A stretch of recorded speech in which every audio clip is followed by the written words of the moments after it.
Hello, my friends. Welcome to Shining Through. Happy 4th of July. Today is a day where we celebrate freedom and the amazing things that we get to enjoy in our everyday life. As I was brainstorming what I wanted to share with you today, the title True Freedom came to my mind. And as I was typing it out, I had the thought, wait a minute. I think I may have had a podcast episode where I already talked about what true freedom really means. So I stopped writing my outline, went back and listened to a podcast that I wrote last 4th of July. And my friends, so many of the things that I wanted to share today, I already shared in that episode. So I'm going to do something I never do, and I'm going to take a page from the book of the past and just play that episode again because I needed to hear it and you might too. So here's a throwback to one of my first episodes, episode number 21, True Freedom. Hope you enjoy it. I've been thinking a lot about freedom recently because, it's summer and it's the 4th of July season. And a lot of times in the past, when I think of the freedoms of the 4th of July, I think of my ancestors who are veterans and all of those who have fought for different freedoms that I enjoy. As a woman, as a practicing Christian, as an involved member of society, the ability to vote, raise my family where I want to, choose my job, my vocation. There's so many things that I appreciate that the people who came before me gave to me, even though I didn't fight the wars or petition the different laws or do the work to get those freedoms. And I'm so grateful for all of those who put that time, energy, and even their lives into giving us those freedoms.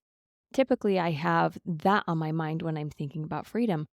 But a couple things have influenced my view of freedom, and I wanted to share with you today about some of what I feel is true freedom. A lot of that has come from tools that I use from therapy or from support groups or from my coaching education that have given me a different level of freedom that I didn't realize was possible for me until this phase of my life. So I wanted to share some of that with you today. One of the leaders of my church lives a few houses down from me, and their son married a girl from Ukraine. Well, when everything happened with the war, she was really afraid for her family, and this leader in my church decided to open up their home to the family of their daughter-in-law. They now have the mother, another daughter, and a son of that family living with them. Because we have boys, their son has become friends with our sons. He is just the sweetest little boy from Ukraine, but he does not speak English. It has been a beautiful experience for my children to learn how to communicate and be thoughtful and mindful with this 11-year-old boy that has been plucked out of his life situation and put into somewhere completely different. Watching this boy not be able to ask for simple things like a drink of water, having to use a separate machine to tell us what he needs, or do a sort of charades game to be able to figure it out, has been a great exercise for us, but also really brings to focus the value of the ability to communicate. I actually lived in Costa Rica for 7 months right after high school. I was dropped into a host family. I had taken a semester in high school of Spanish, so, I didn't speak very much at all. Well, the situation with this boy from Ukraine reminded me of how I felt when I couldn't really communicate with that family. It really disconnected me from the people around me. It took a long time for me to be able to figure out how to communicate what I needed and to feel a part of what was going on because I couldn't use my voice. It was just me and my mind. That is the second thing I want to talk about today. The freedom that comes when you are aware of your mind. A friend recently gave me a book that's helping me really look at my perception and how I experience life. Something I read from this book this morning really resonated with me that this is what it means to truly be free when we understand this truth. It says, "Nothing which you are experiencing is caused by anything outside of you. Truly, nothing you're experiencing right now is caused by anything outside of you." Because remember, things happen and then how we experience it depends on the filter we used. When we blame everything around us for what's going on, we lose the freedom to choose a different path. Accepting that our choices, our mindset, our beliefs are what's driving our experience to be the way it is. When we own that, that gives us the freedom to create our experience. That's the true freedom that I want to talk to you about. Let's think about my friends from Ukraine again for a minute. I've become friends with the Ukrainian mother of that boy, and we've talked a little bit back and forth using a translator about how she's feeling and what's going on with her husband and her other son that couldn't leave the country because they were military age, and how hard it is for her to be over here while she knows that they're over there in a place that's not safe. If she believed that her circumstances created her experience, how do you think she would feel? How do you think she would experience it differently if she decided that she was going to make the best of this situation and create ways to find peace and joy and fulfillment, even though she is miles and miles away from her home, her family, her friends, everything that's familiar? There are so many reasons why she could be upset or feel like a victim of what's going on. But this beautiful woman has been an example to me of how important our focus is and how our choices influence how we're experiencing things. True freedom comes when we retrain our minds to accept responsibility for our experience each moment. A few days ago, one of my sons was really pushing the buttons of my other son. You know how it is when the younger sibling knows exactly what to do to get under the skin of the older sibling, and they just keep pushing that button over and over and over again. I could hear the older sibling throwing a fit to the point where I knew I needed to intervene or it was going to get bad. So I went upstairs and I knelt down so I was on the eye level of my son. And I said to him, "Who is responsible for your feelings?" And immediately he said, "My brother is. He did this thing and he made me mad and he's being so mean to me." I stopped him and said, "Who is responsible for your feelings? Can your brother make you feel angry?" He was determined. He said, "Yes, he can. He's being so mean." I helped him breathe and calm down and reminded him again. I said, "Son, only you can choose your feelings. He might be doing something that you think is mean, that you feel attacked. And I agree, it's probably not kind what he's doing.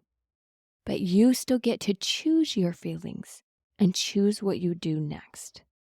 Some days when he does this, you laugh at him and say, "I've got my power. You can't take my power. I'm in charge."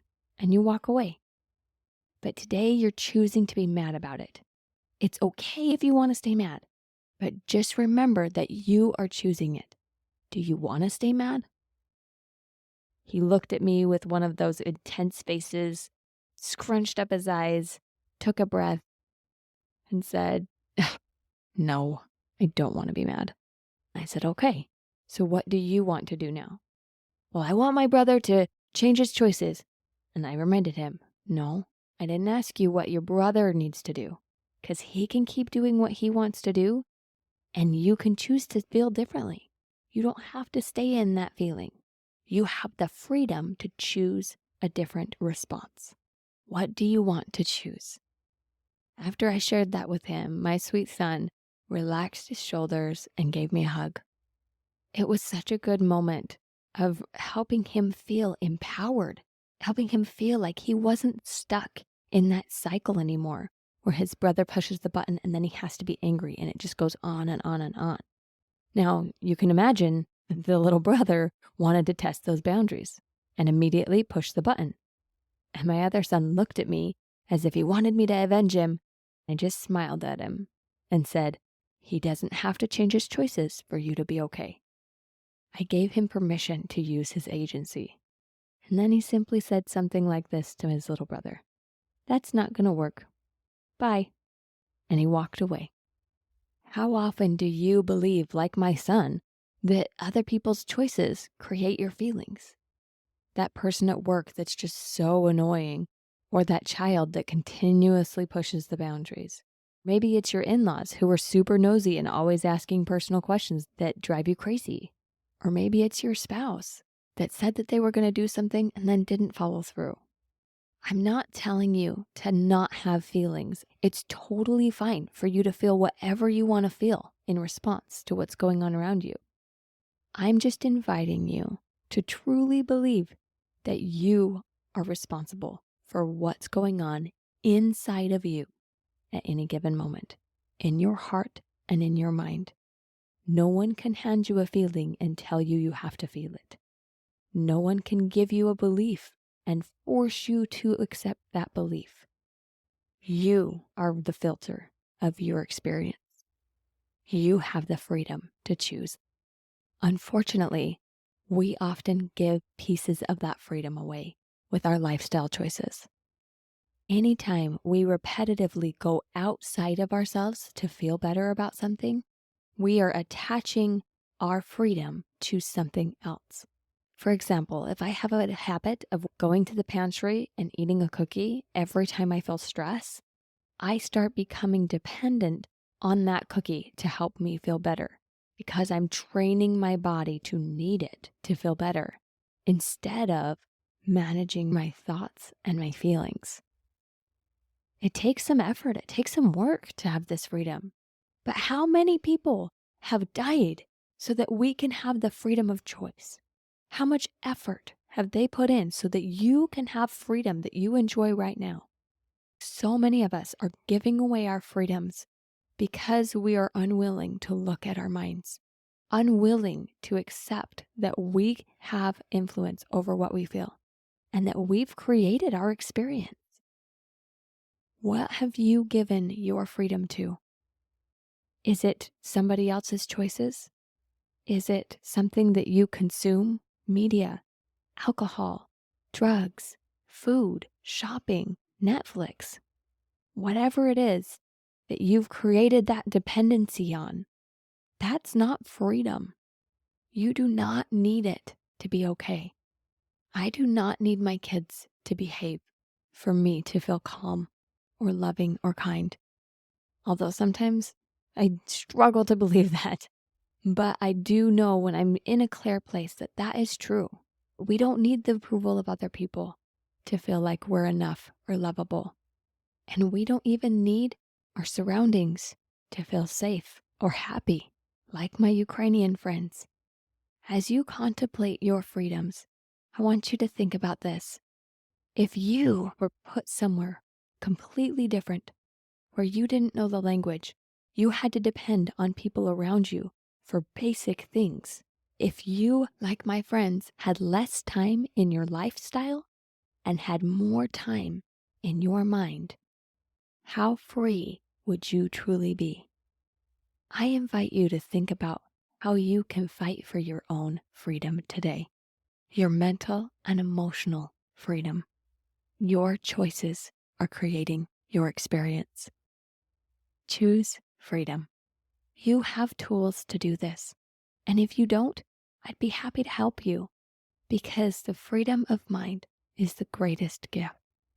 That's the goal, to be free of the traumas of the past, to be free of addiction or toxic relationships, and ultimately to be free of the belief that life creates your experience. There will be something today that stirs something in you. Something will happen that you don't really like. Words someone says, plans that fall through, expectations that aren't met. In those moments, remind yourself that you are free to choose. Gratefully, we're not in the middle of a war. Our day-to-day is fairly predictable. Focus instead on the war that happens in your own mind and heart. What do you want to choose next? Because freedom is a state of mind. Keep shining, my friend. Have a blessed day. Healing is possible. If you feel stuck on your healing journey, you do not have to stay there. I've created an empowering quiz that helps you know exactly why you're stuck, what phase you're at in your healing journey, and gives you 3 simple things you can do right now to help you move forward. All you have to do is go to thelightcoach.com/quiz and take this free 5-minute quiz. I promise it will help you move forward and create that life of peace, hope, courage, and joy that you want to live. It simply starts by taking a quiz and seeing what's possible. I can't wait to see what you create next.